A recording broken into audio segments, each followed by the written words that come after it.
en échange d'une glorieux, préparé dans les cieux.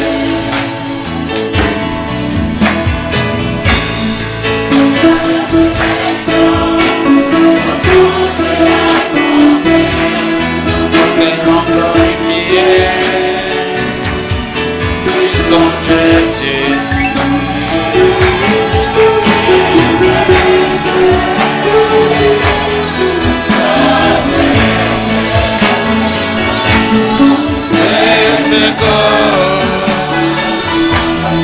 Ma théophanie, cette maison de paix, à celle de mon Père, ma maison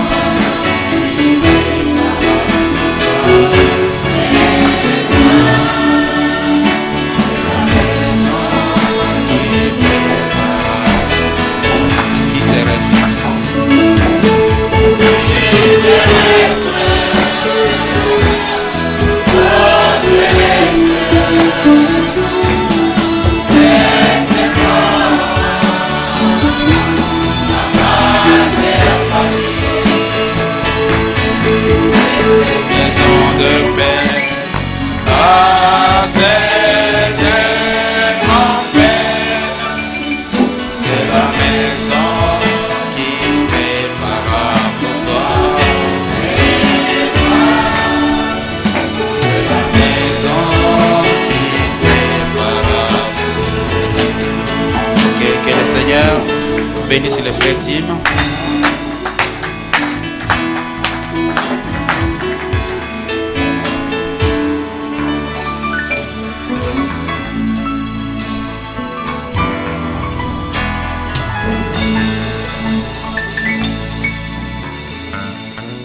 Nous sommes debout, nous allons ouvrir nos Bibles dans le psaume 105 et nous allons lire du verset 1er jusqu'au verset 15. Le psaume 105, je vais lire la parole de Dieu. Louez l'Éternel, invoquez son nom. Faites connaître parmi les peuples ses hauts faits. Chantez, chantez à son honneur. Parlez de toutes ses merveilles. Glorifiez-vous de son saint nom. Que le cœur de ceux qui cherchent l'Éternel se réjouisse. Ayez recours à l'Éternel et à son appui. Cherchez continuellement sa face.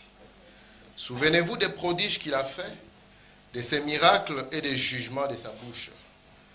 Postérité d'Abraham, son serviteur, enfant de Jacob, ses élus. L'Éternel est notre Dieu. Ses jugements s'exercent sur toute la terre. Il se rappelle à toujours son alliance, ses promesses pour 1000 générations. L'alliance qu'il a traitée avec Abraham et les serments qu'il a fait à Isaac. Il a érigé pour Jacob en loi, pour Israël en alliance éternelle. Disant, je te donnerai le pays des Canaan comme héritage qui vous est échu. Ils étaient alors peu nombreux, très peu nombreux et étrangers dans le pays. Ils allaient d'une nation à l'autre et d'un royaume vers un autre peuple. Mais il n'est permis à personne de les opprimer. Il châtia de rois à cause d'eux. Ne touchez pas à mes oins, ne faites pas du mal à mes prophètes. Amen. Nous allons prier le Seigneur. Dieu notre Père, nous nous approchons de toi, Seigneur, en ce moment solennel, pour te remercier de nous avoir rassemblés à cet endroit. Nous croyons de tout notre cœur que quand tu rassembles ton peuple, c'est pour leur parler de ta part. Et Seigneur, nous voulons vraiment nous mettre de côté pour qu'il n'y ait rien qui vienne de l'homme, Seigneur, mais que ce qui sera dit ici, Père, soit pour notre édification. Amen. Et tu puisses bénir l'âme d'un chacun ici, Seigneur, et la présence d'un chacun. Tu connais nos besoins, nos attentes, Seigneur. Nous nous remettons à toi, Père. Amen. Laisse que tu puisses nous emporter ensemble dans les lieux célestes, alors que nous sommes venus ici, étant dans l'expectative de ce que tu vas dire. Ainsi, visite-nous, Seigneur, alors que nous attendons à toi. Dans le nom de Jésus-Christ, nous te prions ainsi. Amen. Amen. Vous pouvez vous asseoir. Je vous salue tous au nom du Seigneur Jésus-Christ. Je vous remercie pour cette opportunité. Je dis merci au pasteur qui m'a donné encore cette opportunité de me tenir ici pour parler. Et je vous remercie pour tous les signes d'encouragement et de sympathie que vous n'avez cessé de me montrer durant tous ces jours. Je voudrais juste parler, non pas longtemps, je vais parler un tout petit peu aujourd'hui. Je voudrais simplement parler une sorte de petit bilan que nous allons essayer de faire. Parce que je crois que si on regarde le monde extérieur, on va voir que si une entreprise fonctionne, à la fin d'un exercice, après un moment on s'arrête, on regarde comment on a marché pour trouver là où on a eu nos faiblesses, là où on a eu nos forces, afin de pouvoir redresser la barre pour que nous puissions faire mieux dans les jours qui viennent. William Branham nous dit que souvent les hommes, quand ils arrivent à la fin d'une année, ils cherchent simplement à tourner une page. Et il dit que ce n'est pas la chose à faire. Je ne voudrais pas que nous puissions tourner une page. Mais je voudrais simplement que, au lieu de faire encore des promesses que nous allons briser, que nous puissions nous arrêter un moment et que nous puissions faire un bilan. Parce que si un homme ne s'arrête pas pour faire un bilan, c'est un homme qui n'ira pas très loin. Amen. Vous allez voir même que les gens qui ont des postes de responsabilité, après un moment, ils vont essayer de faire ce qu'on appelle un bilan médical. Et dans les bilans médicaux, c'est qu'ils vont aller faire des examens. Et ces examens, c'est pour essayer de leur dire, faites attention à ceci et faites attention à cela. Et je crois que le frère Didier ici, parmi les examens les plus importants qu'on fera, on va faire un examen de sang. Parce que le sang, c'est quelque chose qui ne trompe pas. Si vous avez des médecins comme des médecins du Congo, si vous lui téléphonez, dites médecin, je suis malade, il va vous dire au téléphone, dites-moi un peu comment vous sentez là. Il dit, moi j'ai un peu mal au ventre, prenez un Dafalgan. Ça, ce n'est pas un bon médecin. Un bon médecin, avant de vous donner un quelconque médicament, il va essayer d'abord de trouver la cause de votre maladie. Donc il va vous inviter chez lui et va dire, venez, nous allons essayer de faire une analyse. Et la chose que nous allons faire aujourd'hui, c'est un test de sang. Et William Branham nous dit que le sang, c'est la parole. Donc le test de la parole, pour voir si nous sommes en train de marcher comme il faut. Parce que si nous ne faisons pas l'inventaire, alors nous ne pouvons pas avancer. Parce que j'aimerais parler aujourd'hui de la chose qui change l'homme. Vous savez qu'il y a une loi que Dieu a placée. Pour que l'homme puisse être changé, c'est quelque chose de très difficile. La loi que Dieu a placée dit ceci: l'homme est toujours juste à ses propres yeux. Donc quand un homme fait quelque chose, je vous dis mes frères, ce qu'il dit, ce qu'il fait, il va penser que c'est toujours juste. Je vous donne un exemple. Disons que vous avez votre enfant et que vous dites à cet enfant, j'aimerais que tu rentres à la maison à 18 h et que le garçon va venir à 20 h. Une fois que tu vas élever le ton pour qu'il voie que tu n'es pas content, tu vas t'étonner de voir que le garçon commence à bouder. Pourquoi est-ce qu'il boude? C'est parce que l'homme a ses propres yeux. Ce qu'il fait est toujours juste. Donc pour pouvoir le changer, il y a un principe qu'il faut suivre. Et si vous ne connaissez pas les principes, alors vous ne pouvez pas prétendre à connaître un changement. Vous comprenez cela? Donc j'aimerais que, par la grâce de Dieu, nous puissions essayer de voir ça pour que nous fassions un peu un bilan de la manière dont nous avons marché, de la manière dont nous avons essayé de nous comporter. Le titre de cette petite intervention, c'est discerner le corps du Seigneur. C'est comme cela que je vais l'intituler. Frère Branham va nous montrer que dans le cas du changement, il y a 3 catégories de gens. Je vais parler de ces 3 catégories de gens et je vais avancer. Pour pouvoir parler des changements, il y a 3 catégories de gens. Disons par exemple que vous rentrez du travail et que votre épouse vous présente à manger. Et qu'en goûtant sa nourriture, vous trouvez que cette nourriture, il manque du sel ou bien il manque quoi que ce soit. Et quand vous commencez à dire à votre épouse, vous voyez, là tu as échoué, là ça n'a pas été, plus tu vas parler, plus tu vas voir que là où elle est, elle va commencer à se comporter d'une manière. Et plus tu vas insister, tu risqueras d'entendre, si tu continues comme ça, tu feras ta cousine tout seul. Pourquoi cela? Parce que l'homme, il est fait que ce qu'il dit, ce qu'il fait, il pense que c'est juste. Vous comprenez? Et donc, pour pouvoir changer, il y a une loi qu'il faut appliquer, on appelle ça la remise en cause. Vous devez vous remettre en cause. Si vous ne parvenez pas à vous remettre en cause, alors vous ne pouvez jamais, au grand jamais, changer. Vous êtes avec moi? Amen. La première catégorie des gens, parce que je vais parler de 3 catégories de gens par rapport au changement. La première catégorie des gens, moi je les appelle, ce sont les gens qui font les transferts de responsabilités. Et les Africains sont des spécialistes de ça. Amen. Donc, comment est-ce que j'appelle ça? Ce sont des gens que, si quelque chose arrive, ils vont chercher la cause de ce qui leur arrive, toujours une cause externe. Et l'exemple que je peux voir dans la Bible, c'est Adam. Adam, quand il était dans les jardins, c'était un homme qui souffrait de la solitude. Et puis Dieu, dans sa grâce, lui a donné une épouse. Vous comprenez cela? Et puis un jour, par les ruses du serpent. Je remercie beaucoup les frères de tout ce qu'il a dit ici. Je crois qu'il a dit de très bonnes choses. Des choses très importantes et très capitales.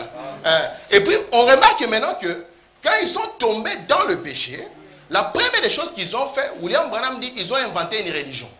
Parce qu'ils sont partis chercher des feuilles de figuier. Ils n'ont pas cherché la religion bouddhiste. Non, messieurs. Regardez les feuilles qu'ils ont pris, c'est les feuilles de figuier. Et figuier, c'est Israël. Donc, c'était une religion qui avait trait à Israël. Et Frère Branham dit que cette religion tiendra aussi longtemps que la présence de Dieu ne vient pas. Vous comprenez? Et quand la présence de Dieu est arrivée, c'est là où nous comprenons que cette religion ne pouvait pas tenir. Mais quand Dieu vient devant Adam, il pose la question à Adam. Adam, pourquoi est-ce que tu es dans le péché? Écoutez sa réponse. Adam dit, Seigneur, moi depuis que tu m'as créé, je n'ai jamais rien fait de mal. Hein? Moi je ne suis pas sorti de la parole. Mais la femme que toi tu as mis à côté de moi, est-ce que moi je t'ai demandé une femme? Moi j'étais ici un enfant bien. Mais toi tu as pris une femme, tu l'as placée là. Et si aujourd'hui ceci est arrivé, c'est à cause de cette femme. Donc ce qui est arrivé là, Adam lui n'a pas vu que lui il avait une responsabilité là-dedans. Il a compris que le problème était ailleurs. Ce n'était pas son problème à lui. Et Dieu dit, ok, on va poser la question à l'église. Parce qu'Adam était le pasteur et Ève était l'église. Une femme dans la Bible représente toujours l'église. Donc on pose la question au pasteur. Pasteur, qu'est-ce qui ne va pas? Le pasteur dit, ah Seigneur, depuis que moi, avant que je sois pasteur, j'étais un homme bien. Mais depuis que je suis le même, regarde ce que l'église fait. On demande à l'église, église, qu'est-ce qui ne va pas? Ève dit, Seigneur, tu sais, moi, je suis une fille de Dieu. Toi, Seigneur, tu as créé le diable, tu savais que c'est un problématique. Pourquoi est-ce que tu l'as laissé? Hein? Seigneur, il fallait l'exterminer dès le début. Toi, tu sais que c'est un problématique. Tu viens en plus, tu les places dans les jardins. Donc, en fin de compte, la faute était la faute de Dieu. Donc, tous se sont retournés contre Dieu. Et vous allez remarquer que dans ces débats-là, jusqu'à ce qu'ils arrêtent, ils n'ont jamais reconnu qu'ils avaient tort. Jusqu'à ce que chacun se sépare. C'est Dieu qui, regardant ses fils partir, il avait le cœur brisé. Alors, il a dit, je vais chercher une voie pour eux. Ça, c'est la première catégorie des gens. Vous pouvez voir, regardez les Africains. Un homme sera un coureur de jupons toute sa vie. Un jour, il va se ramasser une maladie. Et avant de mourir, tout le monde va dire, bah, Loki, est-ce que je mens? Non. Si nous avons cet état de choses, mes amis, nous ne pouvons pas changer. Si Adam pouvait reconnaître un moment et dire, non, quand même ici, je crois que ça ne va pas là. Et c'est quand même moi quand même qui suis entré dans cette histoire. Parce que Frère Branham dit que Adam n'était pas excusable comme Ève l'était.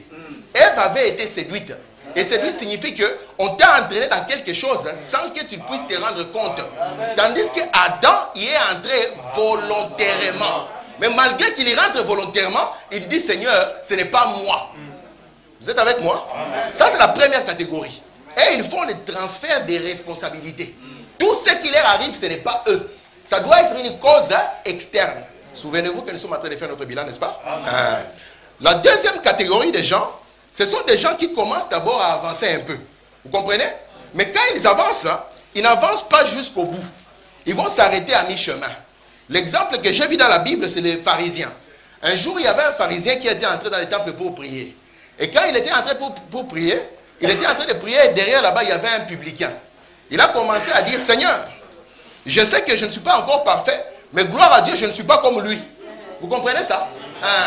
Seigneur, nous savons que nous avons encore des choses à faire, mais ici à Bruxelles, nous sommes la première église. Vous êtes avec moi? Au lieu d'avancer, il a commencé à comparer sa vie avec quelqu'un d'autre. Et en disant que moi, je suis mieux que cette personne. Ça, c'est la deuxième catégorie des gens. C'est une catégorie qui n'avance pas. Et Dieu ne peut rien faire avec ces gens. Nous sommes dans les principes du changement, n'est-ce pas? Et puis nous allons arriver à la troisième catégorie que moi je vais appeler l'épouse. C'est une catégorie qui a une capacité de ruminer une situation. Ils ont une capacité de se remettre en cause. Je vais prendre par exemple dans la Bible l'exemple de David. David avait commis quelque chose qui était très mauvais. Et quand le prophète est venu lui raconter sa propre vie en parabole, vous savez toujours comment l'homme est juste à ses propres yeux, il n'a pas compris qu'il s'agissait de lui. Il a compris qu'il s'agissait du voisin. Et quand il s'agissait du voisin, il n'y a pas de pitié. N'est-ce pas? Mais quand on a ouvert les symboles, et il a compris qu'il s'agissait de lui, là il a dit, Seigneur, c'est moi. Pardon Seigneur, je tort. Et Dieu aime des gens comme ça. Regardez Jésus à la croix. Il était entouré de deux larrons. Il y avait un mauvais et un bon. Vous avez remarqué le mauvais là? Jusqu'au bout. Il disait, il n'y a pas de fumée sans feu. S'il a fait quelque chose, il dit, qu'est-ce que tu veux nous dire? L'autre disait, mon ami, Si nous sommes ici, toi-même tu es témoin. Tu sais tout ce que nous avons fait. Nous méritons notre présence ici. Vous êtes avec moi? Et l'autre disait, non, d'ailleurs si tu es fils de Dieu, si tu es fils de Dieu, jusqu'au bout, il ne pouvait pas se remettre en question. Mais quand Jésus a vu l'attitude de cet homme, qui a dit, Seigneur, j'ai tort. Mais ici, je ne sais plus faire quoi que ce soit pour réparer, parce que l'épouse a la capacité de faire quoi? Vous pouvez discuter avec une personne, vous comprenez? Peut-être que vous avez raison, à votre propre yeux, mais l'épouse a la capacité de quitter sa propre position et de se mettre à la place de cette autre personne. Vous savez que si vous êtes bossu, vous ne verrez pas votre boss. Pourquoi ça? Et il faut quitter votre corps pour pouvoir le voir. Donc l'épouse a la capacité de quitter sa position et de se mettre dans le corps de quelqu'un d'autre pour pouvoir juger. Non pas simplement dire que j'ai tort, mais comprendre les raisons qui ont amené le tort afin de l'éviter encore. Amen. Vous comprenez ça? Et nous allons voir Frère Branham. Frère Branham, un jour, Dieu lui dit, va chez les pentecôtistes. Au lieu que Frère Branham aille chez les pentecôtistes, qu'est-ce qu'il fait? Il écoute la voix de qui? De sa belle-mère. Qu'est-ce que cela lui a coûté? Frère Branham dit, cela m'a coûté mon père, ça m'a coûté mon frère, ça m'a coûté ma femme, ça m'a coûté ma fille. Amen. Et quand il marchait, il y avait quelqu'un qui lui a posé la question. William Branham, après tout ceci, est-ce que tu les serviras encore? Frère Branham n'a pas dit, non, c'est la faute de ma belle-mère. C'est qui a causé ça? William Branham dit, c'est de ma propre faute. Il dit, et à partir de là, j'ai compris que je ne devais plus écouter les êtres humains, mais que je devais écouter Dieu. Amen. Vous êtes avec moi? Donc l'homme, quand il parle du changement, si je suis ici par exemple, et que je me mets à attaquer quelque chose qui vous concerne, vous allez voir que dans votre cœur, vous allez dire, frère Tim, passe vite, passe vite. Pourquoi? Parce que ça vous concerne. Si vous commencez à vous agiter, vous allez voir que c'est quelque chose qui concerne quelqu'un d'autre. Parce que nous, on aime les changements. Quand un homme dit par exemple, je veux que ma femme change, ou bien j'aime les changements, ça signifie qu'il veut les changements de quelqu'un d'autre. Un homme voudra changer sa femme, la femme voudra changer le mari. Mais personne ne voudra que lui-même puisse changer. Si vous entrez dans un pays, on m'a dit que je parle vite, donc je dois me contrôler. Je ne me rends pas compte. Moi, je speed. Quand je parle, je ne me rends pas compte. Mais je ne parle pas longtemps. C'est comme ça que je suis fait. Alors, quand par exemple, une femme, vous entrez dans un pays, et que dans un pays, disons que c'est un quartier où nous habitons tous, nous trouvons que le quartier est sale. Alors, si le quartier est sale, vous allez voir souvent les gens. Ce pays ici, c'est un pays qui est tout le temps sale. Mais personne ne va comprendre que la propriété de ces quartiers dépendra de chaque parcelle. Vous comprenez ce que je suis en train de dire? Donc, si chacun commence à nettoyer devant chez lui, si chaque personne commence à nettoyer sa parcelle, ils vont tous s'étonner que le même quartier qui était sale, ait changé. Souvent, quand on prêche ici, vous entendez quelqu'un dire Amen et tout ça, c'est parce que ça ne les concerne pas. Il veut le changement de quelqu'un d'autre. Parce que si c'était quelqu'un qui aime les changements, vous allez voir les changements dans sa propre vie. Donc s'il commençait à venir en retard, comme il aime les changements, il va commencer à venir tôt. Vous comprenez? Parce que le premier changement, c'est d'abord le changement interne. Et c'est le changement interne qui va aller se transférer vers l'extérieur. Et mon sujet, comme je suis en train de vous dire, mes amis, c'est discerner le corps du Seigneur. Avant de commencer les services ici, nous tous nous avons été en bas. Et là-bas, on nous a montré un pain et du vin, n'est-ce pas? Et j'ai vu les gens s'approcher avec beaucoup de révérence. Mais laissez-moi vous dire que le corps du Seigneur, ce n'est pas vraiment ce pain-là et ce vin-là. C'est là les représenter simplement. Et Frère Branham nous dit que le corps du Seigneur, c'est l'ensemble des croyants. Amen. Il dit l'épouse, c'est ça le corps du Seigneur. Donc ici, quand on parle de discerner, si vous prenez le dictionnaire, vous allez voir que le mot discerner signifie que c'est reconnaître distinctement quelque chose. Donc vous voyez une situation, vous la reconnaissez de manière distincte. Vous comprenez? Et Dieu demande que nous puissions avoir le discernement. Le discernement par rapport à quoi? Par rapport au corps du Seigneur, à l'ensemble des croyants. Nous sommes en train de faire le bilan, n'est-ce pas? Ce n'est pas un enseignement, c'est quelque chose qui va nous concerner. Dans quoi nous avons marché, afin que nous puissions recevoir plus de sagesse. Vous savez, la Bible avait dit la sagesse qui a de l'intelligence, n'est-ce pas? Et nous savons que la sagesse qui a de l'intelligence, c'est William Branham. Amen. Et cette sagesse qui a de l'intelligence nous donne à nous le discernement. Vous comprenez? Une fois que vous recevez ça, parce que la Bible disait que le chiffre de la bête, c'est un chiffre d'homme. Et que la sagesse qui a de l'intelligence le comprendra. Et une fois que nous recevons cette sagesse qui a de l'intelligence, Alors cela nous permet à nous de discerner ce qui est en train de se passer au milieu de nous. Vous savez que c'est un devoir qu'un chrétien puisse discerner les choses. Amen. Amen. Vous dites amen à ça? Amen. Frère Branham dit ceci dans le message, il prend soin de toi. Et de vous, au paragraphe 49, il dit, le corps du Seigneur est l'église. Et nous n'avons pas assez de discernement spirituel pour prendre soin l'un de l'autre. Comment pouvons-nous donc nous soucier si nous ne pouvons pas prendre soin entre nous? Comment pouvons-nous nous soucier des perdus et des mourants? Frère Branham montre que le corps du Seigneur, c'est l'ensemble des croyants. Si au milieu de nous ici, j'aimerais que vous puissiez, je ne veux pas rester longtemps, hein, que vous fassiez attention, ne dormez pas, essayez d'écouter ceci parce que je crois que c'est important. Et il dit, si nous ne parvenons pas à nous aimer, à nous supporter, vous comprenez ça? Comment est-ce que dans notre cœur, nous allons pleurer pour ceux qui sont en train de mourir et les perdus? Cela est impossible. Et il continue, vous devez comprendre, dans les messages questions-réponses sur le sceau, au paragraphe 286, il dit, en effet, vous voyez, le corps du Seigneur, c'est l'épouse. Il dit, discernons le corps du Seigneur. Discernons dans quel temps nous vivons, sinon nous allons mourir spirituellement. La Bible dit que si vous ne discernez pas le corps du Seigneur, il dit que cela va vous coûter. Il y aura des malades au milieu de vous. Ici, il ne s'agit plus de maladies physiques. Il y aura des mourants au milieu de vous. Il ne s'agit plus de morts physiques. Nous aurons des malades spirituels. Nous aurons des morts spirituels au milieu de nous. Pourquoi? Parce qu'il nous manque le discernement. Amen. Amen. Et William Branham nous dit que les Corinthiens étaient coupables de la manière dont ils étaient en train d'accomplir ces commandements du Seigneur. Ils s'approchaient sans discernement de la table du Seigneur. Et Frère Branham dit, dans Discerner le corps du Seigneur, au paragraphe 26, il dit, aujourd'hui, nous ne sommes pas seulement coupables du même crime que les Corinthiens, mais encore d'essayer de faire quelque chose que le Seigneur a commandé sans discerner le corps du Seigneur. Et le corps du Seigneur est l'ensemble des croyants. Mais aujourd'hui, nous faisons des choses sans discerner aucune des paroles de Dieu.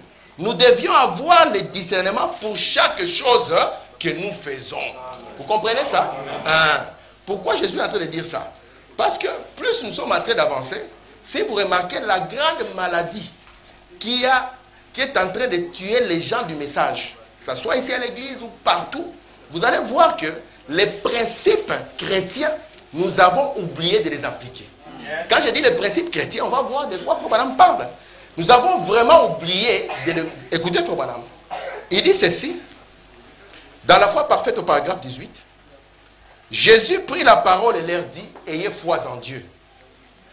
Je vous dis en vérité, si quelqu'un dit à cette montagne, ôte-toi de là et jette-toi dans la mer, et qui ne doute pas dans son cœur, mais croit que ce qu'il dit arrive, il le verra s'accomplir.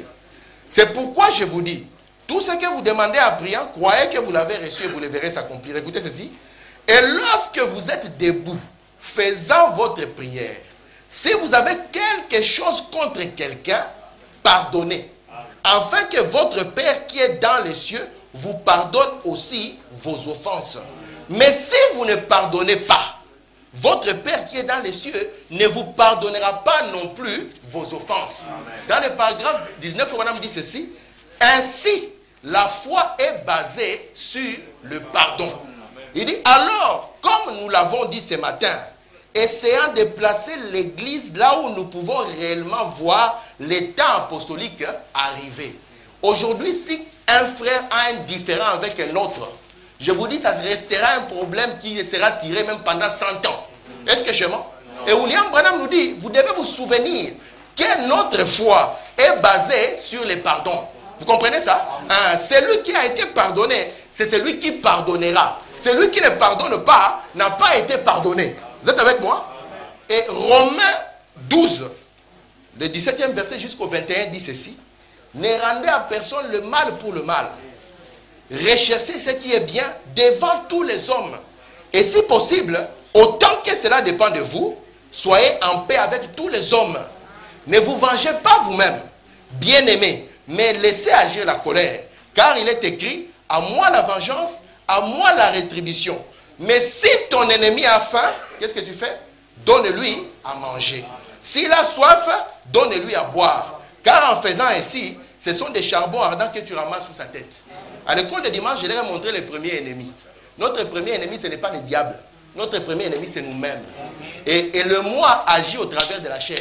Et vous allez voir que votre premier ennemi, quand il a faim, vous lui donnez à manger. J'aime. Quand il a soif, vous lui donnez à boire. Quand il est nu, vous l'habillez. Même vous l'amenez dans les meilleurs magasins pour lui donner le meilleur habit. Vous comprenez? Et vos frères, ce ne sont pas vos ennemis. Donc si avec votre pire ennemi, vous pouvez agir comme ça, mais alors celui qui est moindre ennemi, comment agirez-vous? Pourquoi je suis en train de dire ceci? Parce que si nous quittons la discipline que Frère Branham nous a laissée, je vous dis, nous ne pourrons pas progresser. Frère Branham dit que vous allez voir après un moment que l'église sera diabétique. Et il dit diabétique pourquoi? Parce qu'il manque de transfusion de sang. Et vous allez essayer n'importe quel... Frère Branham dit, vous allez essayer des pansements, vous allez essayer des onguents, mais cela ne marchera pas. Il faudra revenir au point où est le problème et toucher au problème. Frère Branham dit que quand vous avez un problème avec un frère, vous devez aller voir le frère. Est-ce que nous n'avons pas failli là-dessus? Soyons sincères entre nous-mêmes, parce que nous sommes en train de faire le bilan. Est-ce que nous n'avons pas failli là-dessus? Et pas simplement cette église ici. C'est devenu un esprit qui a pris racine dans le message. De sorte que un homme va croire qu'il a le droit de parler de quelqu'un d'autre. William Branham dit que si vous le faites, vous allez gâcher votre propre expérience. C'est ça qu'il est en train de dire. Et au lieu que nous puissions avancer, je disais au pasteur, je dis, pasteur, comment est-ce qu'on peut apporter à ces gens des choses plus profondes alors qu'ils sont toujours dans les histoires? Il m'a fait et il m'a dit. Je dis, cela est impossible. Parce qu'il faut quand même dire, vous ne pouvez pas amener l'algèbre quand les gens ne maîtrisent pas encore l'ABC. Il faut quand même dire, si vous êtes témoin de quelque chose, c'est comme si vous-même vous y avez pris part. Il dit, faites attention à ce que vous dites. Vous êtes responsable de ce que vous êtes en train de dire. Dans le message Hébreux chapitre 7, je vais lire les prophètes, n'est-ce pas? N'est-ce pas que nous l'aimons? Je pense que Dieu nous a tellement aimés qu'il nous a donné ces prophètes. Pour qu'ils puissent nous montrer comment marcher dans ces derniers jours. Il dit ceci.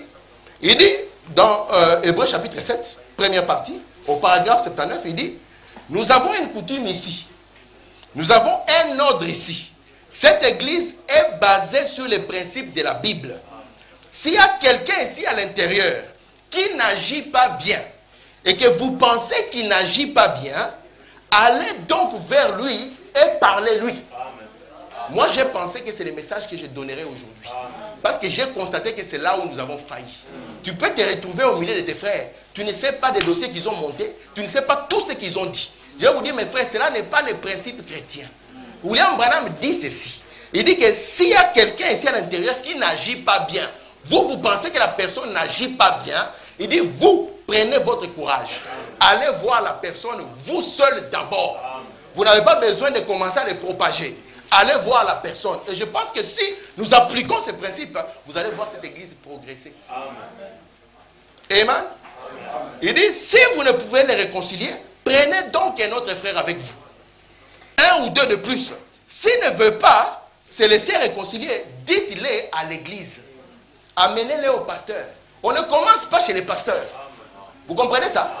On ne commence jamais chez les pasteurs. On voit un frère qui a mal agi. On va vers le frère. On dit, mon frère, Frère dit, c'est ça, adorer Dieu. Vous comprenez? Il dit, si quand vous faites ça, vous adorez Dieu. Il dit, vous le prenez par la main. Vous dites, mon frère, je crois que nous sommes au temps de la fin. N'est-ce pas qu'on ne devait pas agir ainsi? William Branham dit que Jésus-Christ était un modèle pour nous en tout ce qui concerne la divinité. Vous le croyez? Amen. Donc, quand la divinité vient dans la chair, si vous croyez que la divinité est en vous, sachez que Jésus-Christ, c'est lui le modèle. Est-ce que vous êtes en train d'imaginer Jésus en train de colporter, même si le frère a mal fait? Même s'il a mal fait. Oh, alléluia. Frère Branham dit ceci. C'est la raison pour laquelle vous éprouvez tellement de difficultés. Parce que vous ne suivez pas les principes de la Bible. Si quelqu'un dans l'église cause des troubles, ou quelque chose va mal, souvent, vous allez dire, oh non, pourquoi est-ce que tu as agi comme ça? Il va revenir comme Adam. J'ai agi comme ça parce que le frère a fait. Ici, il ne s'agit pas de j'ai agi comme ça parce que le frère a fait. Souvenez-vous de l'écriture que nous avons lue. Si tu sais que quelqu'un a quelque chose contre toi, ce n'est pas que toi, tu as quelque chose contre lui. Mais la personne a quelque chose contre toi. Toi, qu'est-ce que tu fais? Tu vas voir cette personne. Imaginez que ceci est la porte du ciel. Vous aimeriez que vous y entrez tout seul. Hein? Et vous dites, ah, tu fermes la porte. William Branham dit, Jésus aimait les gens. Et je pense que si nous venons ici à l'église, nous ne venons pas perdre notre temps. Nous venons ici pour que nous puissions savoir comment marcher et comment nous comporter. Maintenant, vous savez que tuer quelqu'un aujourd'hui, ce n'est plus prendre une mitraillette. Il suffit simplement que tu commences à casser l'influence de la personne. Un jour, j'étais en train de parler des 10 commandements. J'essayais de montrer que les 10 commandements, quand Moïse les a amenés, ce n'était pas des lois par rapport à la chair. C'est parce que ce n'est pas mon sujet, mais je vais parler un peu de ça. Les 10 commandements n'étaient pas des lois par rapport à la chair. Je vais prendre un exemple. Il a été dit, tu ne tueras pas. Frère Branham nous dit que l'homme est un être triple, n'est-ce pas? Il a dit, quand vous rentrez chez vous, dessinez 3 cercles. Il a montré que la première manière de tuer quelqu'un, c'est de prendre un couteau et de couper la gorge. Mais Jésus nous a dit de ne pas craindre ça, n'est-ce pas? Les catholiques ont essayé de le faire, mais ça n'a pas empêché quelqu'un d'entrer au ciel. La deuxième partie, parce que l'homme est corps, esprit et âme, je n'ai pas le temps d'aller au tableau. La deuxième manière de tuer quelqu'un, c'est de casser son influence. C'est au niveau de l'esprit. Parce qu'au niveau de votre esprit, vous avez des sentiments, n'est-ce pas? C'est commencer à détruire les sentiments. Tu vois, fais attention avec ses frères. Tu sais, il y a 10 ans, il m'avait fait. Frère Branham dit qu'un péché confessé, Dieu ne le montre même pas à son prophète. Un jour, Frère Branham est entré dans les camps indiens. Il y avait une sœur, il y avait une indienne qui était là. Et l'indienne a dit à Frère Branham, il dit, Frère Branham, je dois aller en ville pour faire l'université. Parce que moi, avec la vie que j'ai menée, je ne trouverai jamais un mari ici. Et William Branham dit à cette indienne, il dit, reste, tu trouveras un mari. Reste, garde tes parents, tu trouveras un mari. Et à la sortie, les frères lui ont demandé, il dit, Frère Branham, qu'est-ce qu'elle avait fait? Frère Branham nous dit il a dit qu'il y a un péché que la personne a confessé. Il dit, moi je ne vois rien. Un péché que la personne a confessé. Vous êtes avec moi? Mais nous, je ne sais pas quoi dire. Comment est-ce que vous allez plonger dans les sangs, ou bien dans la mer de l'oubli? Vous plongez dedans, vous allez dedans avec une spécialité incroyable, vous tirez une chose, et puis vous la ramenez, il m'a fait. Vous, qu'est-ce que vous avez fait à Dieu? Regardez votre vie depuis que vous avez commencé à marcher. Qu'est-ce que vous avez fait à Dieu? Combien de choses pour lesquelles Dieu devait vous retirer de la terre? Et pour lesquelles vous avez couru en disant, Seigneur, pardonne-moi. Frère Branham nous dit que notre foi est basée sur les pardons. Vous comprenez ça? Donc, le frère m'a fait, oui, il t'a fait. Est-ce que toi, tu n'as jamais fait? Écoutez, frère Branham. Il dit ceci. Si quelqu'un dans l'église cause des troubles, vous aimez ceci? Amen. Ou que quelque chose va mal, votre devoir n'est pas d'aller parler au sujet de cet homme ou de cette femme. Moi, quand je parle ici, je ne poursuis que l'épouse. Je sais que ceci, c'est pour l'épouse. C'est l'épouse qui va se mettre en question. Il va dire, non, cette année, j'ai mal marché. J'ai parlé de mon frère alors que je ne devrais pas.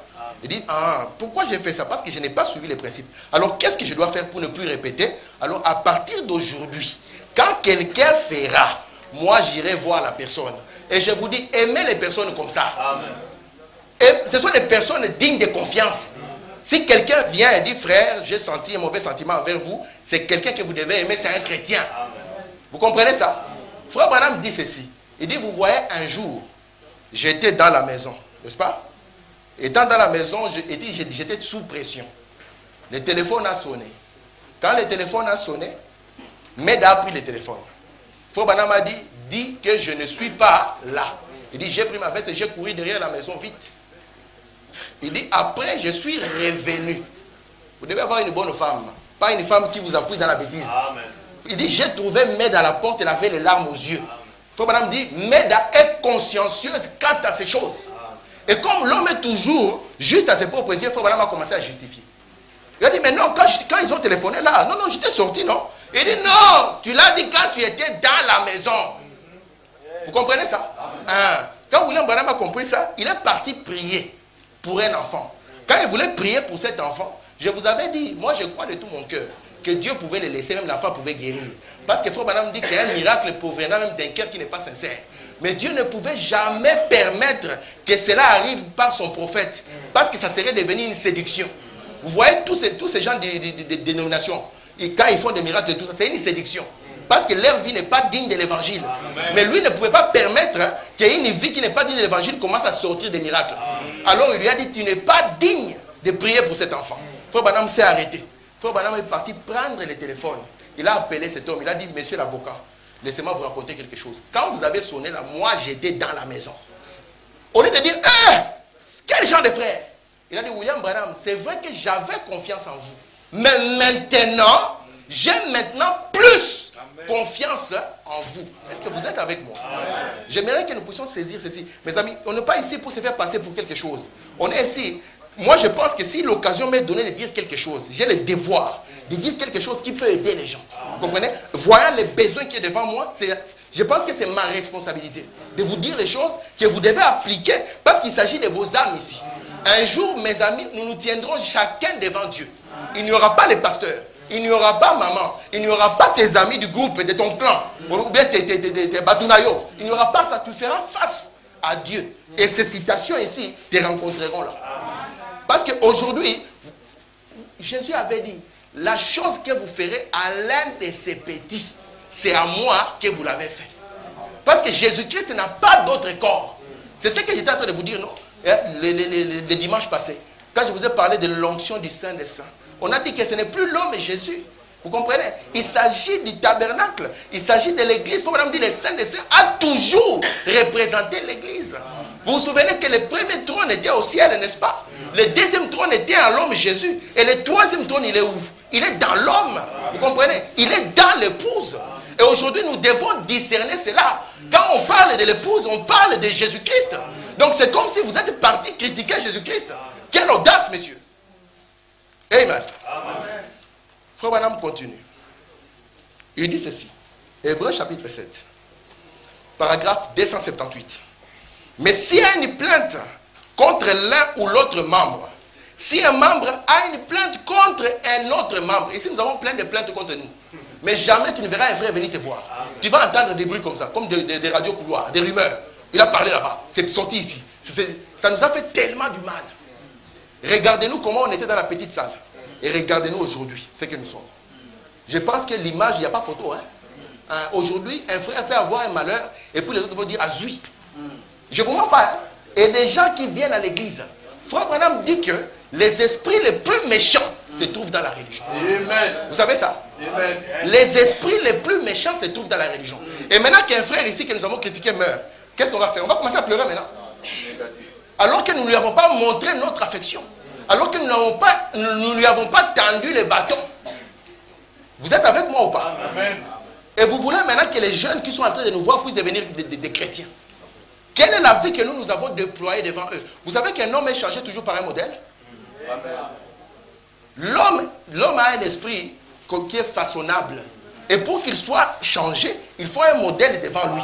C'est pour cela que quand Dieu voulait que l'homme puisse devenir Dieu, il a pris un modèle, c'était Jésus. Et quand vous allez voir William Branham, quand il est venu, c'était la même vie, les mêmes caractères, la même chose. Si vous aviez amené, si à l'époque, vous pouviez prendre Paul et amener, par exemple, Pierre, Jean, André et tout ça, autour de William Branham, ils allaient s'étonner. Ils allaient voir, oh, c'est la même personne, mais elle est chauve, non? Oh, ça allait être perturbant, parce que c'était la même vie. Vous êtes avec moi? Ok. Dans le message, la délivrance totale, au paragraphe 59, Frère Branham dit ceci. Si un membre commet une erreur, qui ici n'a jamais commis une erreur? Qui ici est exempté de l'erreur? Pourquoi vous pensez que votre erreur est moindre par rapport à l'erreur de votre ami? Pourquoi pour vous, vous trouvez une justification et pas pour l'autre? Vous savez, Jésus, quand il était à la croix, il avait toutes les raisons de condamner cette génération. Frère Branham dit que Jésus n'a jamais prêché à un service funèbre. Vous savez ça? Quand lui, il marchait sur les chemins, si les gens pleuraient, si vous aviez la bonne chance de passer par la même route, c'était la fête à la maison, n'est-ce pas? Quand il y avait des gens qui étaient affamés, lui, il leur donnait du pain. Quand il y avait des gens qui étaient malades, il les guérissait. Quand il devait prêcher, il prêchait l'évangile, n'est-ce pas? Mais quand il s'est retrouvé à la croix, il avait toutes les raisons de dire, regardez, des ingrats. Mais là, à la croix, il a dit, Père, je pense que c'est l'ignorance qui les amène dans cet état. Alors, quelle est la divinité qui est en vous, qui vous amène à vous comporter comme vous vous comportez? Ce que je suis en train de dire n'est pas seulement pour vous, c'est valable pour moi aussi. Là où je suis coupable, je me répands. Et je dis, Seigneur, je ne veux plus marcher comme ça. Parce que la parole ici, elle est valable pour vous, ainsi que pour moi. Parce que nous sommes en train de faire le bilan, non? Nous sommes à la fin. Et nous voulons que 2012 soit une année où nous puissions marcher plus proche de Dieu. Vous comprenez? Il y a un cantique que le frère Kassongo chante, il dit beaucoup d'années dans les messages. Et beaucoup d'années, ça n'est plus éloigné. Beaucoup d'années, ça devient maintenant, tu commences à entrer dans les réalités de Dieu, les réalités infinies de Dieu, n'est-ce pas? Le message commence à s'ouvrir. Parce que ce message ici est très profond, mes amis. Pour que nous puissions rester dans les histoires, aimez-vous les uns les autres, des histoires comme ça. Amen? Amen. William Branham dit ceci: si un membre commet une erreur, ne les repoussez pas. Aidez-le. Relevez-le. Réunissez-vous avec un entretien les uns les autres. Voilà ce que dit l'Écriture. Il dit, j'ai dû faire ça dernièrement. Je sais que j'avais mal agi. Là, Frère Branham commence à raconter maintenant l'histoire qui s'était passée avec l'avocat. Est-ce qu'il y a encore des prédicateurs qui peuvent venir aujourd'hui dire à leur église, je sais que j'ai mal agi? Je suis en train de vous dire sincérité, non? Est-ce qu'il y a encore des prédicateurs qui peuvent encore dire aux gens, église, Frère Branham, il arrive devant son église, il dit, église, priez pour moi. Il dit, j'ai développé un mauvais esprit. Il dit, un esprit de critique dans mon cœur. Il dit, je commence à critiquer les femmes qui sont mal habillées. Il dit, église, priez pour moi. Je vous ai dit, vous voulez des saints hommes, je ne sais pas comment, des papes. Moi, je crois qu'un saint, c'est un pécheur repentant. C'est ce que Frère Branham dit. Qu'un homme qui, quand il commet une erreur, il dit, oh Seigneur, j'ai commis une erreur. Tu connais mon cœur. Je n'avais pas l'intention de le faire. Je vais vous dire, mes amis, aussi longtemps que vous serez dans cette chair, vous serez sujet aux erreurs après erreurs. Erreur après erreur. Qui est la maman qui n'a jamais piétiné les pieds de son enfant? Tu passes comme ça, tu n'as pas vu l'enfant, tu le piétines les pieds. Est-ce que ça veut dire que tu détestes cet enfant? Si l'enfant commence à dire, maman, maman, vous comprenez? Mais la première des choses que Dieu regarde, c'est l'intention qui est dans notre cœur. Quand un frère commet une erreur, quelle est notre attitude? Mes amis, ici, William Branham dit que Jésus, il est fidèle, non? Ils avaient dit, si vous quittez le monde, je vous donnerai une famille. Alors, quels sont les gens de famille qu'on nous donne? Que nous aimons les gens avec lesquels nous sommes nés dans la chair, plus que les gens avec lesquels nous croyons ces messages. Je ne sais pas parler autrement aujourd'hui, n'est-ce pas? Je ne sais pas parler des zodiacs, des étoiles, non. Aujourd'hui, je sais parler de ça. De la discipline fraternelle. En train de vous dire, frères, nous sommes des frères, les amis. Et nous devons nous soutenir. William Branham dit que la vie est déjà un fardeau. Vous comprenez ça? La vie est déjà un fardeau. Il dit, si nous pouvons simplement essayer d'alléger les fardeaux les uns des autres. Nous avons vu que le principe de la vie éternelle, c'est vivre pour les autres. Pas vivre pour les autres quand cela vous arrange. William Branham dit que mon frère, il est mon frère aussi longtemps qu'il poursuit le même but que moi. Il dit, peu importe s'il m'écrase. Un jour, Frère Branham, on l'invite dans une église. C'est l'église qui avait fait la pression pour que Frère Branham vienne prêcher. On ne voulait pas que Frère Branham vienne prêcher. Alors, on l'invite dans cette église, il arrive dans l'église. Alors, le pasteur était très malin. Frère Branham était là, dans la pénombre. Il était dans une pénombre, d'où lui, il voyait la salle, mais la salle ne le voyait pas. Alors, on entend les cantiques, on va appeler le prédicateur, et puis le pasteur passe et dit, église, Frère Branham ne sera pas prêché parce que, vous voyez, on l'a appelé pour une urgence, pour aller prier pour un malade. Frère Branham était là. Il est resté calme. L'autre a prêché. Frère Branham est sorti de là. Si c'était nous, on allait sortir. Je vais vous montrer que ma prédicateur ne va pas aventurer. Je suis là. Est-ce que moi, on m'a appelé? Dieu regarde notre attitude, mes amis. Après avoir entendu ces messages, qu'est-ce que cela nous a fait? De sorte que nous ne pouvons pas nous supporter les uns les autres. Qu'il y ait un problème que Frère Dadi m'a fait. Oui, Frère Dadi m'a fait. Et que Frère Dadi, lui, peut-être qu'il a fait et il n'est pas conscient, n'est-ce pas? Il peut vous arriver que vous parlez à un frère, vous ne vous rendez pas compte qu'en lui parlant, vous l'avez blessé. Mais si le frère, lui, ne vient pas te voir et que lui se détourne et il commence à parler là-bas, ce n'est pas l'attitude chrétienne. Cela nous fera plus de mal que de bien. Nous l'avons essayé, n'est-ce pas? Ça nous a mené où? Nous avons fait des petits clans, des petits ismes, des petits groupuscules. De sorte que moi, j'ai mon groupe. Et dans mon groupe, j'ai dit, je suis meilleur que les autres là. Donc notre groupe ici, nous sommes meilleurs que les autres là. Et quand quelque chose arrive, nous allons dire, non, ce n'est pas de notre faute. Je vous dis, si la maison est sale ici, nous avons chacun une responsabilité. Amen. Si chacun nous commençons à balayer notre parcelle, n'est-ce pas? Si chacun nous commençons à entretenir devant notre porte, nous allons voir que le terrain qui semblait être sale est devenu tout d'un coup tout propre. N'est-ce pas? Les Africains, ils aiment toujours qu'il y ait quelqu'un qui vienne de loin pour venir faire le travail qu'il doit faire. J'aime beaucoup la Chine. Vous savez ce qui a fait la force de la Chine? La Chine a dit, nous allons nous enfermer. Pasteur, tu avais prêché ça il y a longtemps, hein? Dans la petite salle là-bas. Nous allons nous enfermer. Pourquoi ils se sont enfermés? C'est pour exploiter ce que Dieu a mis au milieu d'eux. Et apprécier cela et bénéficier de cela. Et aujourd'hui, le monde entier se tourne vers la Chine. Je pense qu'au début, quand ils ont commencé ça, on a commencé à se moquer d'eux. On dit, c'est quoi ça? Parce qu'au début, ils vont commencer à apprendre avec difficulté. Mais après un moment, cela va leur donner confiance en eux-mêmes. Vous comprenez? Dieu, il veut que nous puissions avoir confiance en nous, n'est-ce pas? Et nous allons voir que les capacités que Dieu a mises ici seront bénéfiques pour un chacun. Amen. Amen. Vous aimez ceci? Amen. Frère Branham dit ceci. Maintenant, je suis dans Hébreux chapitre 7.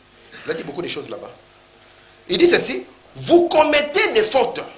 Si vous ne les faites pas volontairement, voyez-vous, vous êtes pris dans un piège.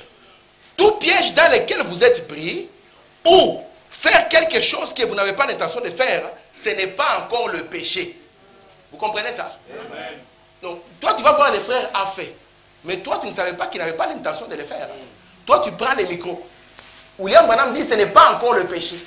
Toi, tu cours. Tu sais, frère, ces frères-là a fait. Arrêtons ça, mes amis. Ce n'est pas l'évangile. Il dit, parce que l'autre là, il va se repentir à l'instant. Il dit, vous vous repentirez à l'instant où vous réalisez que vous avez tort. Est-ce qu'il y a encore des gens aujourd'hui qui peuvent dire qu'ils ont tort? Est-ce qu'il y a encore des gens aujourd'hui qui peuvent dire qu'ils ont tort? Quand il commence à constater qu'il a tort, il va dire, non frère, c'est pas grave, c'est pas grave. Frère, dit ça. Il dit, non messieurs, vous devez vous arrêter et reconnaître, j'ai tort. Et maintenant, je commence à comprendre comment est-ce que je suis arrivé là. Ah, je suis arrivé ici parce que j'ai oublié les principes de la parole. Vous comprenez? Et donc, la repentance, ça signifie que j'allais dans un sens, je m'arrête et je rentre dans un nouveau sens. Il y a des gens qui connaissent votre vie plus que vous-même. Moi, je vous dis, moi j'ai expérimenté ça ici. On m'a raconté l'histoire de ma vie que je ne connaissais pas. Je me suis dit, ah, ça c'est l'histoire de ma vie que moi-même je n'ai pas prêché. Mon Dieu. Écoutez, frère Branham, il dit ceci. Toujours Hébreux chapitre 7. Deuxième partie cette fois-ci. Paragraphe 349. Vous les gens avec ces caractères colériques, comme les lames de scie, et qui avaient toujours dans la bouche des choses contre quelqu'un d'autre, et des choses semblables, faites attention. Vous êtes coupable si vous prononcez une parole contre votre frère. Il dit qu'il ne soit pas correct, pas juste. Il dit, vous n'avez pas besoin d'enfoncer un couteau dans le dos d'un homme pour le tuer. Vous pouvez briser le caractère, son caractère et le tuer son influence.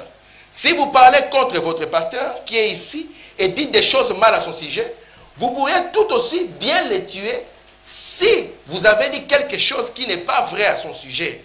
Eh bien, cela tuera son influence parmi les gens. Et autre chose semblable, vous en êtes coupable. C'est ce que Jésus a dit. Donc pourquoi nous ne sommes pas une dénomination? Il dit ceci.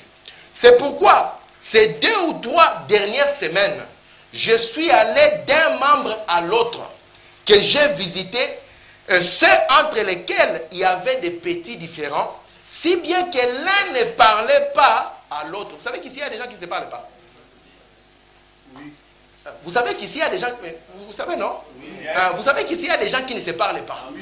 Et ils viennent ensemble, et vous allez les voir, ils vont à la Sainte Seine, et avant d'aller à la Sainte Seine, ils vont marcher comme ça, parce qu'ils vont montrer beaucoup de respect pour le pain et pour le vin, et ils vont oublier que le vrai corps du Seigneur, c'est quoi? C'est le corps et c'est le pain. Parce que faut madame dit que les catholiques, vous savez les catholiques ce qu'ils font? Ils ont ce qu'ils appellent la transmutation. Donc quand le prêtre bénit, vous le voyez faire ça, sur le pain et le vin, pour eux ça devient le corps littéral et la chair. Donc le pain là, ça devient la chair. C'est pour ça qu'il faut me dire que le catholicisme, c'est le plus haut niveau de mysticisme. N'est-ce pas? Alors quand ils boivent le vin là, pour eux, ils boivent du sang. Mais nous croyons que cela représente, n'est-ce pas? Cela est en quelque sorte en train de vous représenter. Quand on dit que le corps de Jésus a souffert à la croix, laissez-moi vous dire que l'épouse aussi a souffert, n'est-ce pas? William Branham dit dans l'exposé, page 77, il dit que les souffrances que Jésus a laissées, c'est son épouse qui les fasse. Et la même chose que Jésus avait dit, parce que vous voyez, Jésus-Christ était la clé de voûte de l'Ancien Testament. Son ministère était de venir et d'accomplir tout ce qui était dans l'Ancien Testament. Et l'épouse est la clé de voûte pour le Nouveau Testament. William Branham dit cela dans les chefs-d'œuvre. Il dit son travail est de venir, d'accomplir tout ce qu'il y a dans le Nouveau Testament. C'est pour ça que si je commence à prendre le type de Branham, je peux vous montrer qu'il a accompli tout dans la Bible. Branham était Adam, n'est-ce pas? Amen. Après, est-ce qu'il n'était pas Abel qui était mort avec son agneau? Amen. Est-ce que ce n'était pas lui les 7 qui étaient venus? Amen. Après, est-ce que ce n'était pas lui Enoch, le 7e messager? Amen. Ce n'était pas lui qui était avec l'arche de Noé? Est-ce que ce n'était pas lui Abraham? Est-ce que ce n'était pas lui qui était l'ange au dos tourné? Si je commence ce type, je les finirai jusqu'à la fin. Est-ce que ce n'est pas lui l'ange d'Apocalypse 22 que Jean voulait adorer? Quand il arrive, il accomplit tout dans la Bible, il ferme la Bible et la met de côté. Mais cela n'est pas mon sujet, mes amis. Il dit ceci: honte à vous qui avez pris la coupe bénie de Dieu. Sur la route, il détourne la tête. Honte à vous. Mais nous sommes devenus encore terribles. On détourne la tête dans le cœur.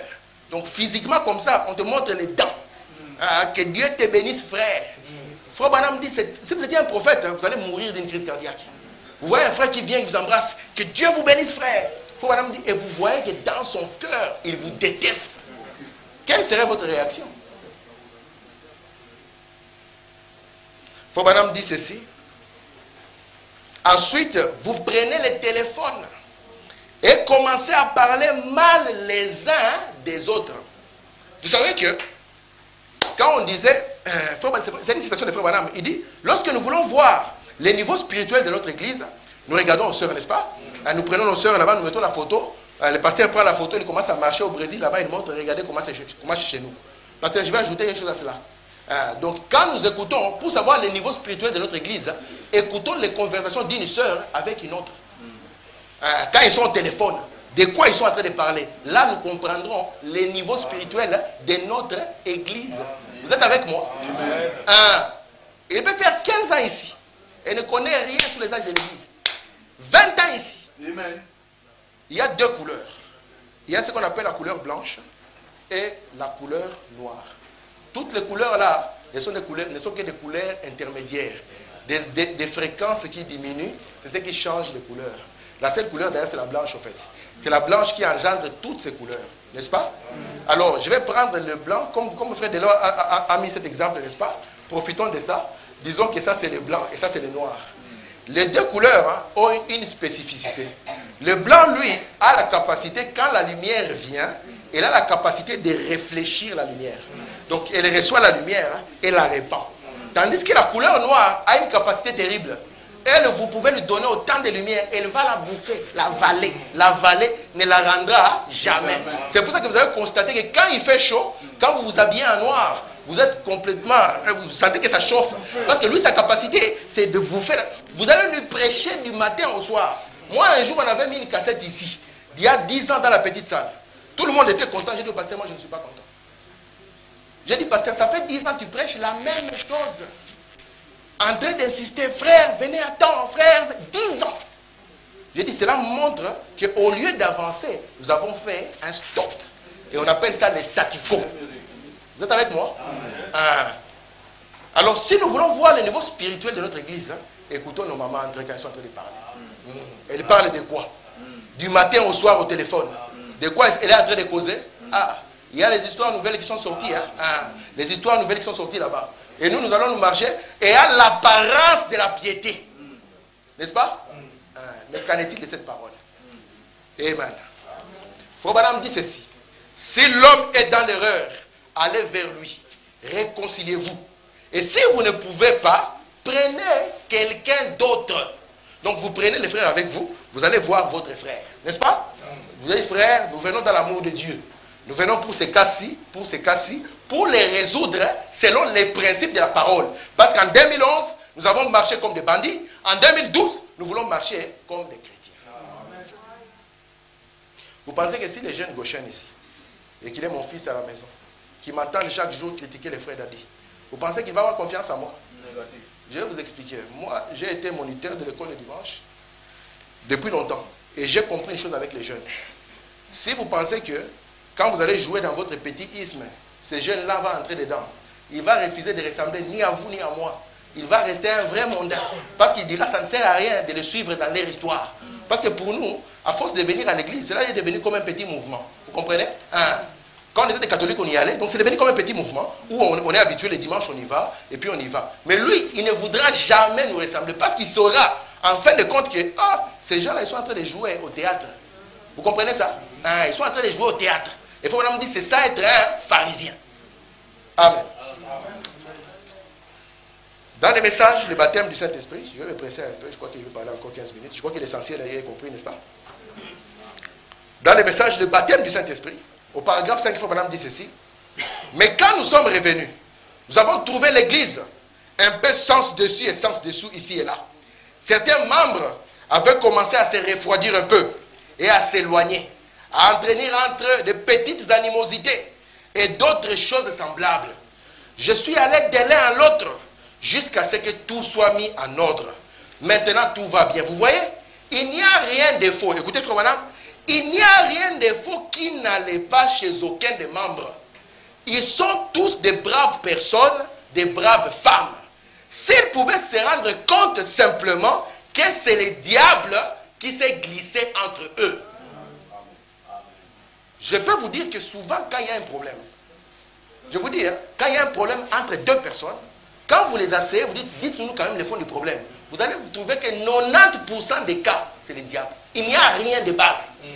Oh, ce jour-là, il ne m'avait pas dit bonjour. Et puis, vous savez, le diable, c'est un metteur en scène. Ce jour-là, il ne m'avait pas dit bonjour. Et puis, l'autre jour-là, il a fermé la porte quand moi je voulais entrer. Alors, les deux là, donc, c'est un problème d'engager. Et là, ça commence une histoire. Une histoire qui est basée sur rien. C'est pour ça qu'il faut me dire, lorsque vous sentez quelque chose, allez voir votre frère. Parce que vous avez besoin que Dieu puisse se mouvoir dans votre vie. Vous savez que tout ce que nous faisons aura l'impact sur l'ensemble du corps ici. Vous savez ça? Amen. Même quand nous devons aller devant Dieu pour prier pour quelque chose, ça aura un impact, mes amis. Parce que le seul moyen pour que Dieu puisse nous écouter, c'est quand nous allons venir ensemble dans l'unité. Et nous ne pouvons jamais venir ensemble dans l'unité quand les uns pensent qu'ils sont meilleurs que les autres. Quand les uns pensent qu'ils ont raison et les autres ont tort. Je vais vous dire, les amis, s'il y a un différent entre deux personnes, sachez que vous deux, vous avez tort et que c'est Dieu qui a raison. Amen. Amen. Faut madame dit ceci. Question-réponse, le 59, au paragraphe 75. Si quelqu'un dit quelque chose de mal à votre sujet, dites quelque chose de bon. Donc ne dites pas, j'ai mal parlé parce que lui aussi avait mal parlé. Vous voyez toujours le parce que. J'ai mal parlé parce que. Est-ce que tu es obligé de mal parler? Si quelqu'un t'injurie, ça noir, frère David, tu peux sourire, non? Tu souris. Je pensais que le noir, c'est la couleur meilleure. Parce que même quand on va au soleil, on ne met pas, tu lui dis, quand on va au soleil, on ne met pas même les, comment on dit ça? Les crèmes solaires. Et tu souris. Tu n'es pas obligé de dire, comme il a mal parlé, moi aussi je vais mal parler. Il faut madame dire ceci, quand il dit quelque chose de mauvais, vous dites quelque chose de bon. Vous savez que ce que vous dites crée une atmosphère autour de vous. Qui c'est ça? Le troisième point, c'est le mystère de l'atmosphère. Amen. Fouadam dit, j'étais en face d'un taureau furieux. Il dit, et j'ai commencé à penser. Vous savez que Fouadam avait le droit d'haïr ces taureaux. Il dit, mais au lieu de les haïr, je l'ai aimé. Et Fouadam dit, quand je l'ai aimé, vous savez, quand vous aimez quelqu'un, la personne le sent. Et quand vous n'aimez pas quelqu'un, vous pouvez faire semblant. Je peux arriver chez vous, vous ne m'aimez pas, vous faites une table longue comme avec les mouchoirs dans les verres comme les pasteurs. Si vous faites ça, si vous ne m'aimez pas, je sentirai que vous ne m'aimez pas. Parce que cela a été une atmosphère. William Branham dit, j'ai attiré ce taureau dans cette atmosphère d'amour. Et il a senti qu'il était conquis. Frère Branham dit, j'étais à la chair et le fou furieux est entré, le maniaque. Il dit, au lieu de les haïr, j'ai commencé à penser, oh mon Dieu, je pense que cet homme, dans son état normal, il ne serait pas comme ça. C'est sûr que c'est le diable qui l'a fait. Imagine-toi, nous sommes dans une réunion comme ça, qu'il y a un papa qui vient ici pour agresser. Sa femme se sentirait comment? Il a commencé à avoir pitié de la personne. Et au lieu de la haïr, il a aimé la personne. Et comme il commençait à aimer la personne, cela a créé une atmosphère autour de lui. Et il a attiré cette personne dans cette atmosphère. Et cela a changé la situation. Je crois que si nous agissons comme cela, les amis, cela nous aidera. Amen. Vous le croyez? Amen. Amen. Dans les messages, l'âge de Pergame, qu'il faut vraiment prêcher en 1960 au paragraphe 21. J'ai encore beaucoup de citations ici, mais je crois que je vais m'arrêter bientôt. Je ne vais pas tout lire. Il dit, essayez de faire quelque chose de bien. Restez dans le bien. N'ayez aucune malice, aucune rancœur. Ne laissez entrer aucune racine d'amertume. Si mauvais que soient les gens, si mal que l'on parle de vous. Il dit, même si on parle mal de vous, vous aimez ça? N'ayez jamais de mauvaises pensées contre eux dans votre cœur. Parce que c'est sur ce point même que le diable s'accrochera pour manigancer quelque chose. Couvrez tout par l'amour divin. Confessez, réparez et faites le bien à ceux qui vous font du mal. Jésus a dit, si vous faites du bien à ceux qui vous font du bien, les publicains n'en font-ils pas autant? N'importe quel pécheur peut rendre le bien pour le bien. Mais soyez bons envers ceux qui ne sont pas bons envers vous. Faites du bien à ceux qui vous veulent aucun bien. Parlez du bien de l'homme qui parle mal de vous. C'est ainsi que vous garderez votre cœur libre. Vous savez pourquoi déjà les gens restent, vous sentez que mon doigt n'est pas engagé? Parce que lui-même, dans sa conscience, quand il vous voit, ça ramène des choses. Et quand ça ramène des choses, cela dégage une atmosphère. Et vous vous approchez comme ça, vous sentez, c'est quoi ça? Oh. Et la personne me dit, Dieu vous bénisse mon frère. Écoutez, parlez bien de l'homme qui parle du mal de vous. C'est ainsi que vous garderez votre cœur libre de toute amertume. Amen. Et vous aimerez toujours votre prochain aussi longtemps que vous resterez dans cet amour. Si un homme vient vous traiter de fanatique ou de toutes sortes de noms, n'agissez pas ainsi. Si vous ne pouvez pas vous retenir, éloignez-vous simplement. Mais dans votre cœur, vous devrez être dans une position telle que vous puissiez dire, frère, peut-être que vous compreniez les choses comme je les comprends. Vous les ressentirez comme moi. Voyez, soyez réellement plein de douceur pour cette personne. Amen. Et continuez comme cela. Amen. Alors même, si nos pensées sont aussi éloignées que l'ouest, l'est de l'est, alors cela ne fera aucune différence. Amen. Si nous ne supportons pas les frères qui sont dans cette église, nous allons supporter quel genre de frères? Hein, mes amis? Vous êtes avec moi? Amen. Si nous ne pouvons pas nous entendre ici, nous allons nous entendre comment? Où? Imaginez un jour que le pasteur n'est pas là. Qu'est-ce que cette église va devenir? Je pense que chaque personne va prendre... Moi, je vais prendre 3 personnes. Frère Deléo, toi aussi, tu prends 3 personnes. Frère Roger, tu prends 2 personnes. Frère Dadi, tu récupères tous les musiciens. Je suis en train de vous dire des choses vraies, hein, n'est-ce pas? Je vous dis des choses vraies. C'est vrai. Vous devez comprendre qu'ici, nous venons pour nos âmes, mes amis. Nous n'avons pas un salaire ici pour lequel nous allons nous battre. Nous n'avons rien d'autre. Nous venons ici pour nos âmes. Et nous devons appliquer les principes des frères Branham. Parce que ce sont ces principes des frères Branham qui feront que les choses marcheront. Et les autres au dehors, quand ils regarderont, ils diront oui, nous croyons que Dieu est avec ces gens. N'est-ce pas? Amen. Frère Branham dit ceci. Apocalypse chapitre 5, deuxième partie. Paragraphe 34. Je vais parler encore pendant 10 minutes, n'est-ce pas? Et puis je finis. Ne laissez jamais un petit isme ou un petit quelque chose, un petit ressentiment surgir entre vous. Débarrassez-vous-en immédiatement. Parce que ce sont les petits renards qui abîment les raisins. Ainsi, gardez-les hors du chemin. S'il y a un petit sentiment étrange, allez-en parler à la personne. Dites, j'ai tort. Je ne me sens pas en ordre vis-à-vis de vous. Je pense que si vous faites ça à une sœur ici, c'est fini. Hein? Elle ne vous parlera plus. Sœur, j'ai tort, j'ai senti que je ne t'aime plus beaucoup. Je ne vous mens pas. Hein? C'est ce qui va arriver. Ok. Et pourtant, la personne est venue pour que vous puissiez prier ensemble. Parce qu'elle veut écarter la chose. Je pense que nous devons être des gens sincères et des gens vrais.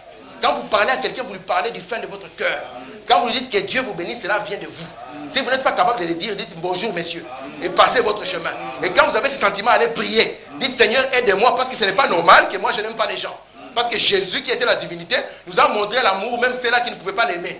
Faut madame dit, imaginez que vous avez la même puissance que lui et que sur chaque branche il y avait un ange et que sur vous, vous aviez des crachats des gens. Allez-vous supporter qu'il vous arrache la barbe? Là, ça devient de la douleur physique. On attaque, mais on commence à vous attaquer physiquement. Ce n'est pas qu'on a parlé du mal de vous, ça dépasse ça. vous pensez, peut-être que vous pensez que Jésus était un homme très spécial. Si vous regardez les Écritures, Jésus n'était pas spécial. C'est vous, parce que vous l'aimez, que vous pensez qu'il était spécial. Mais Jésus, quand il était au milieu des Juifs, ce n'était pas un homme spécial. D'abord, Jésus n'était pas venu à l'église tout seul. Jésus était un homme qui était à la maison. Il était en train de faire le travail des menuisiers. Et puis, il était ami à Lazare. Donc, si c'était aujourd'hui, on dirait que Lazare, c'est son ancien, dans la bataille des anciens. Alors, Lazare a conseillé à Jésus, il y a un prophète qui est là-bas. Allons l'écouter. Et Jésus, maintenant, il est parti à l'église avec son ancien qui l'amène à l'église. Mais au milieu des chemins, c'est là où Frère Madame dit, vous voyez, quand ils avançaient, Frère Madame voit la chose. Il dit, Lazare s'est arrêté. Hein? Et Jésus a continué. Et là, Jean l'a pointé, n'est-ce pas? Donc, Jésus n'était pas spécial. Et ce n'était pas un homme populaire que tout le monde connaissait. Non. Il dormait dans les jardins. Je pense qu'à 30 ans, on peut dire que c'est une vie gâchée, non? À 30 ans, vous n'avez pas de maison. Vous n'êtes pas marié. Je crois qu'il y a des frères qui tremblent comme ça ici. 30 ans, au moins la clarté. Alors Jésus était comme ça. Même à la croix, là, avant de mourir, il regarde, il dit, maman va rester où? Il dit, Jean, récupère cette femme. Hein. Prends-en soin, parce que moi, je n'ai rien laissé. Mais je pense que s'il est mort comme ça, c'était pour que nous soyons bien. N'est-ce pas? William Branham dit ceci toujours dans la même brochure. Pourquoi avoir une demi-église alors que vous pouvez avoir une église entière? Pourquoi accepter un substitut alors que les cieux sont remplis d'authentiques Saint-Esprit? Il dit, vous ne voulez pas cela? Ainsi, vous ne voulez pas cela? Ainsi, si un petit sentiment étrange, vous voyez comment c'est, comme on touche là où nous tous nous sommes concernés. Maintenant, on reste calme là. Frère Tim, finis vite. Il faut que tu finisses. Il faut que tu finisses vite. Nous devons nous remettre en cause. Dire que non, nous avons mal marché. Amen. On va voir un frère, on va les critiquer. Le frère, frère, là, tu as vu comment il fait? Mais personne n'est parti le voir. Le pauvre. Vous savez que c'est très facile que vous sortez dans la rue et vous voyez une femme mal habillée, vous la critiquez. C'est très facile. Mais ayez le courage de lui présenter l'évangile. Peut-être qu'elle est faite par ignorance, n'est-ce pas? Il y a des personnes ici qui, avant qu'ils connaissent l'évangile, s'habillaient terriblement mal. Mais un jour, l'évangile vous a été présenté. Mais avant de critiquer quelqu'un, donnez-lui une chance. J'aime. Souvenez-vous, ce n'est pas si vous avez un problème contre ses frères. Non. Mais c'est si ses frères ont quelque chose contre vous. Aujourd'hui, on commence à dire, j'évite les problèmes. Hein. Il n'y a pas de problème à éviter. Si vous évitez les problèmes, vous allez avoir des problèmes avec Dieu. Un jour, je disais à un frère, je dis, frère, si tu ne peux pas être capable de froisser quelqu'un, tu ne serviras jamais Dieu. Il dit, soit tu vas plaire à l'homme, soit tu vas plaire à Dieu. C'est comme ça. N'est-ce pas? Parce qu'il y a d'autres choses qu'on peut prêcher ici. Tout le monde saute, c'est la fin, bonne année, et puis tout ça, oh, c'est bon. Mais je crois que les transformations viennent de ce qu'on entend. C'est un entendement qui change. On dit, on a marché comme ceci, maintenant, marchons comme ceci. Amen. Satan va vous attaquer constamment. Je suis au paragraphe 37 de la même brochure. Jusqu'à ce que vous ayez fini votre vie sur la terre. Souvenez-vous-en. Vous n'aurez jamais un moment sans avoir à combattre. Parce que vous êtes engagé dans une bataille. Avez-vous demandé à venir à Christ quand on va à un pique-nique? Alors vous serez assurément surpris. Parce que c'est une bataille constante. Je suis dans le ministère depuis 31 ans. J'ai combattu pour chaque centimètre de terrain. Si un homme ne peut pas supporter une remise à l'ordre scripturaire, s'il se met en colère et explose, cela montre qu'il n'est pas juste avec Dieu. Amen. Amen. Oh Seigneur Jésus. J'aimerais que cette année soit meilleure pour nous, n'est-ce pas? Amen. J'aimerais que nous puissions avoir de la révérence les uns envers les autres. Amen. J'aimerais que nous puissions nous respecter. Amen. J'aimerais que nous puissions nous aimer. Amen. Et que quand vous êtes devant votre frère, que la personne sache que cette personne dans son cœur elle-même. Et s'il y a un petit différent entre vous, que vous soyez assez mature pour dire que nous allons en parler pour les mettre en plat. Amen. Pas des petites choses qui vont sortir encore à gauche et à droite. Cela ne nous a amené nulle part, les amis. Au lieu que nous puissions avancer, nous avons beaucoup reculé. Et les gens qui nous ont connus avant, s'ils nous voient aujourd'hui, ils vont demander qu'est-ce qui nous est arrivé. un problème va arriver à un frère, personne ne va être... Je vous dis, faut madame dire ceci. Il dit, si nous ne pouvons pas nous supporter ici, est-ce que nous allons supporter les gens du dehors? Est-ce que ce sera les perdus que nous serons concernés pour eux? Impossible, les amis. Ok. Écoutez, Hébreux, j'ai fini par deux citations, un verset de la Bible, n'est-ce pas? J'ai fini par cette dernière page, j'ai sauté toutes les citations que j'avais. Faut madame dire ceci. Dans Hébreux chapitre 3, paragraphe 7. L'amour serait tellement éloigné dans les derniers jours que seul l'amour demeurerait parmi les élus de Dieu. Le père serait contre la mère. Vous savez, vous entrez dans une famille, le papa critique la maman. Ici ça existe, hein? Des sœurs qui critiquent leur mari. Vous savez que la parole de Dieu nous demande à une sœur d'être derrière son mari. Vous savez ça? Derrière votre mari, aussi longtemps qu'il est dans la parole. C'est pas la coutume, hein? C'est la parole. Le père serait contre la mère, et la mère contre le père, et les enfants contre les parents. Pas mal de personnes l'un contre l'autre. Les pasteurs contre l'administration, l'administration contre les huissiers. La guerre totale est déclarée, et chaque personne avec ses gens derrière, n'est-ce pas? C'est ça la bataille qui commença dans les ciels. Quand le diable aussi prit ses administrateurs, ses diacres, ses huissiers et tout ça, et ses croyants. N'est-ce pas? Faut madame dire ceci.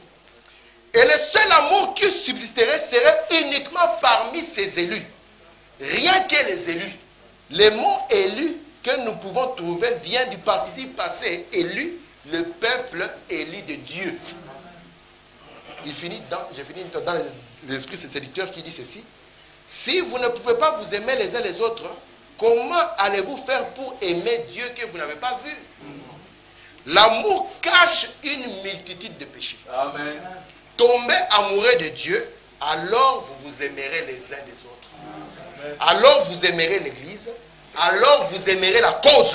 Amen. Vous aimerez tout ce qui est saint et vous vous abstiendrez des choses du monde. Amen. Finissons par un verset de la Bible comme nous avons commencé. Lévitique 19, du 16e verset jusqu'au 18e. J'espère qu'aujourd'hui je n'ai pas été très speed. Je vais lire. Moi, mais je n'ai pas été speed. Un peu. Donc je crois que c'est une maladie. Lisons Lévitique 19. Il dit ceci. 16 à 18. Je peux lire? Amen. Tu ne répandras point de calomnie parmi ton peuple. Tu ne t'élèveras point contre les sangs de ton prochain, je suis l'Éternel. Tu ne haïras point ton frère dans ton cœur. Tu auras soin de reprendre ton prochain, mais tu ne te chargeras point de péché à cause de lui. Tu ne te vengeras point. Tu ne regarderas point de rancune contre les enfants de ton peuple. Tu aimeras ton prochain comme toi-même. Je suis l'Éternel. Que le Seigneur vous bénisse. Amen.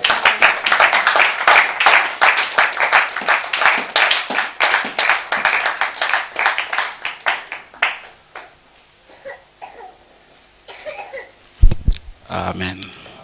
Que le Seigneur bénisse les frères Tim.